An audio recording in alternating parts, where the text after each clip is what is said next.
Penggunaan peta yang penuh garis-garis memanjang dan melintang, garis rem dan garis rute langsung dilalui kapal dicatat oleh orang Eropa. Sampai-sampai orang Portugis menilai peta Jawa merupakan peta terbaik pada awal tahun 1500-an. Ketika Afonso dan Aburgo menaklukkan Malaka tahun 1511, orang Portugis mendapatkan sebuah peta dari seorang mualim Jawa yang juga menampilkan bagian dari benua Amerika.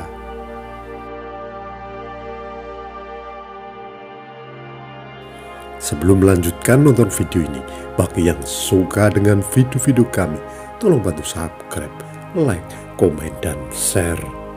Bagi yang tidak suka, abaikan saja. Kami di sini tidak ada niat untuk menyudutkan orang-orang yang terlibat. Kami di sini tidak mengurangi atau menambah isi sumber untuk menjaga otentisitas sumber. Kami di sini hanya mengulang sejarah-sejarah yang sudah ada.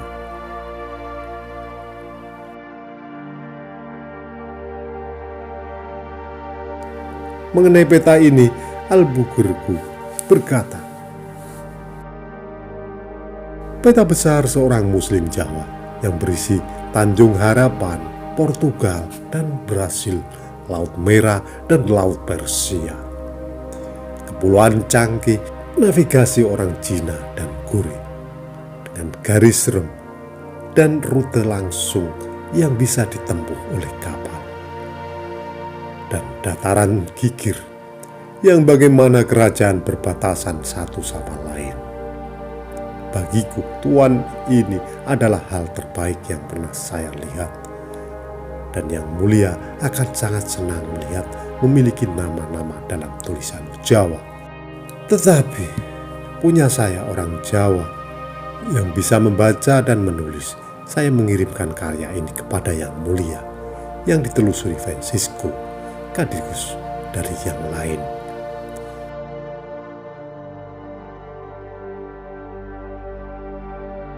Di mana yang mulia dapat benar-benar melihat di mana orang Cina dan Gure Jepang, dan tentu saja kapal Anda harus pergi ke Kepulauan Canggih, dan di mana tambang emas ada, dan Pulau Jawa, dan Banda Asal Pala, dan Fuli Pala, dan Tanah Raja Siam, dan juga akhirnya dari navigasi orang Cina, orang yang dilaluinya, dan bagaimana mereka tidak bernavigasi lebih jauh.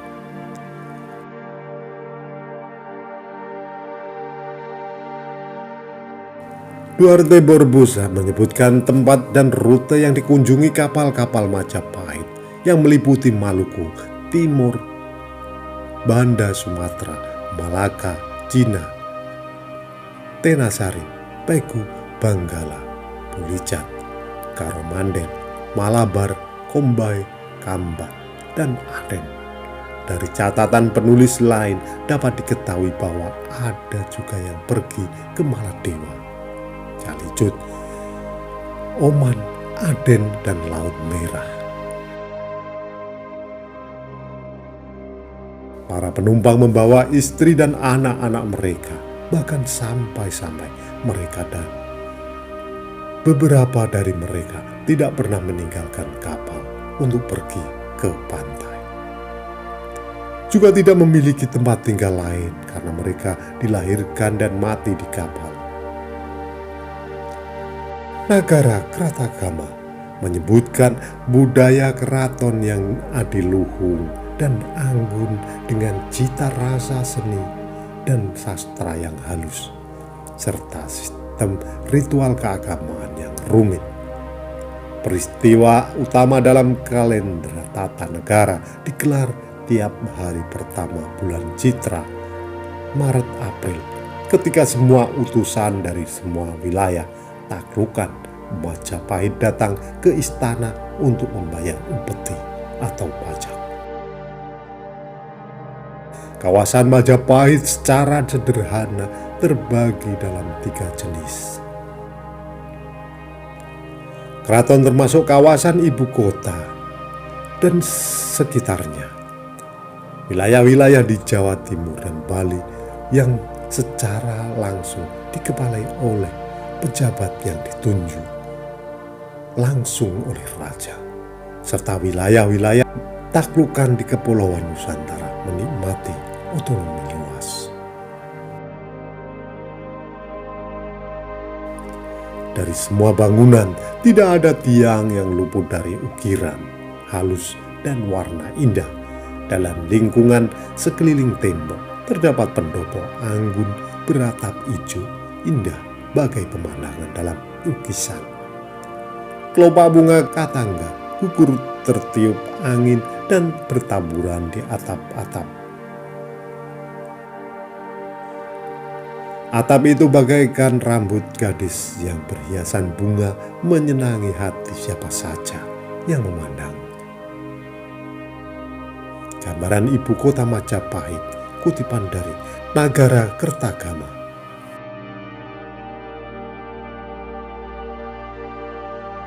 Ibu kota Majapahit di Trowulan adalah kota besar dan terkenal dengan perayaan besar keagamaan yang diselenggarakan setiap tahun.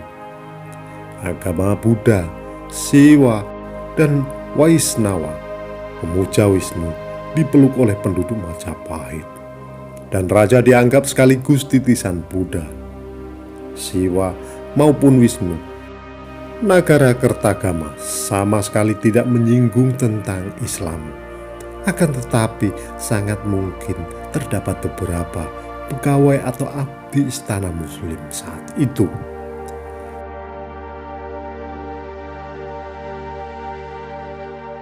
Makam Troloyo, sebuah komplek pemakaman Islam ditemukan di daerah Trowulan, ibu kota kerajaan Majapahit. Para ahli berpendapat bahwa kuburan itu digunakan antara tahun 1368 dan 1619 Masehi, yang berarti para pedagang Muslim telah tinggal di ibu kota sejak pertengahan abad ke-14. Pada masa pemerintahan Hayam Wuruk, dua batu nisan Muslim di Troloyo berasal dari abad 14, 1368 Masehi hingga 1376 Masehi. Kedekatan situs dengan keraton berarti ada orang Muslim yang memiliki hubungan dekat dengan istana.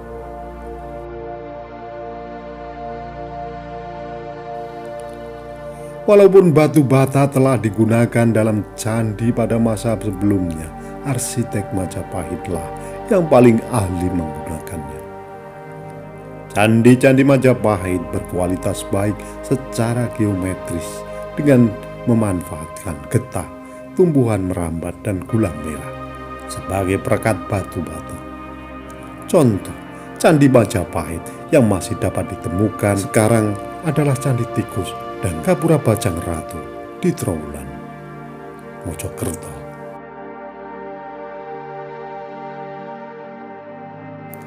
Beberapa elemen arsitektur berasal dari masa Majapahit, antara lain gerbang terbelah Candi Bentar, Gapura Paduku Raksa, Kori Agung beratap tinggi, dan Pandopo berdasar struktur bata. Gaya bangunan seperti ini masih dapat ditemukan dalam arsitektur Jawa dan Bali.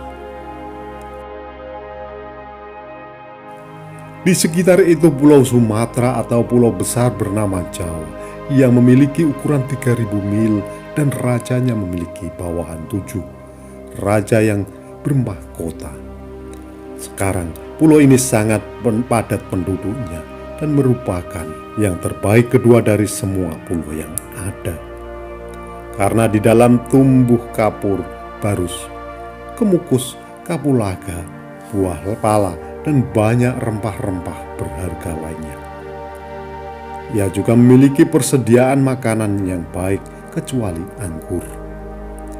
Raja pulau ini memiliki istana yang benar-benar mengagumkan. Karena itu sangat besar dan memiliki tangga yang sangat besar, lebar, dan tinggi. Dan anak tangganya dari emas dan perak secara bergantian. Demikian juga jalan-jalan istana dipasang satu ubin dari emas dan yang lain dari perak. Dan dindingnya di bagian dalam dilapisi dengan lapisan emas, di mana ada pahatan ksatria yang semua terbuat dari emas, yang memiliki lingkaran emas besar di sekitar kepala mereka. Bersambung, nantikan video yang selanjutnya. Itulah tadi ulasan singkat kami mengenai sejarahnya Majapahit. Apabila ada kesalahan dalam kami menyampaikan, mohon diluruskan dan mohon maaf. Terima kasih yang sudah menonton sampai selesai.